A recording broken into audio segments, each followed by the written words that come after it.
New tonight at 6, a grave error by the U.S. Army now has members of Congress from North Carolina to Washington State asking questions on behalf of a Gold Star family. Yeah, 57 years after promising a Vietnam War widow a burial plot next to her husband, the Army gave her grave to another veteran.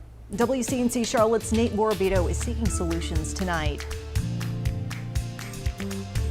Dressed just like his father, 4-year-old Bobby Dowling made a promise to his dad right before the helicopter pilot left for Vietnam. The last thing my dad told me before he went to war was, I need you to take care of your mom and your sisters if I don't make it back. And I saluted him and I said, yes, sir. Now 62 and living in Charlotte, the Gold Star son is intent on keeping his word to his dad. I feel like he's saying, don't let this go. Chief Warrant Officer Robert Dowling died in the South China Sea in January 1966. He was shot down and killed with his entire crew. The 27-year-old's family buried him in the Camp Lewis Post Cemetery just south of Tacoma, Washington.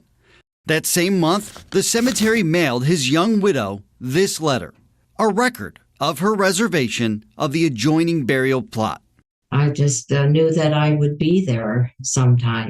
Mary Dowling says in the many decades after her husband's death, she felt fully supported by the Army. But that changed on Veterans Day 2022 when she visited her husband's grave. I was terribly shocked. When she placed the flowers on my father's grave, she realized that the grassy plot that was next to his had been taken by someone else's burial. I was upset and I really didn't know what to do. Records show the Army allowed for another veteran's urn burial here in October.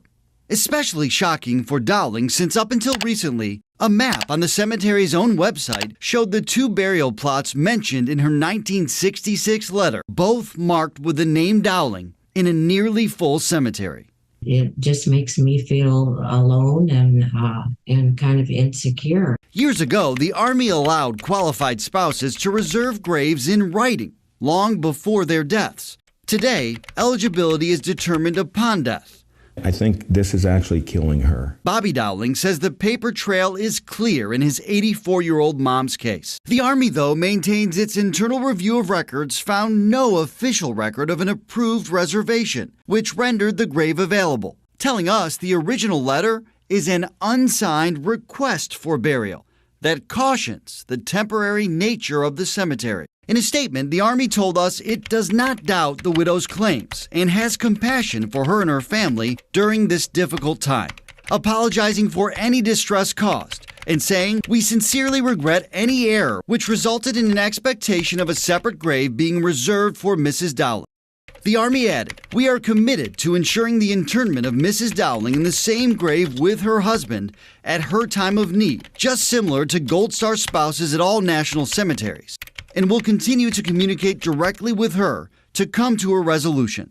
Its own review shows despite the other veterans' urn burial, there is sufficient space to fit another casket next to Dowling's husband's plot. It's about promises. The Dowlings say that response ignores the fact she won't get a headstone, and she'll die without the most important question answered. How did this happen? That's why Bobby Dowling fights on, not just for his mom, but for his dad. I think he'd be upset. Refusing to break another promise, one he made almost 60 years ago.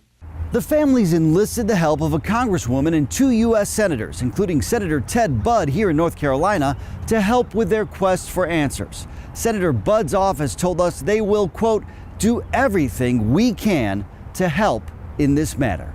Nate Morabito, WCNC Charlotte.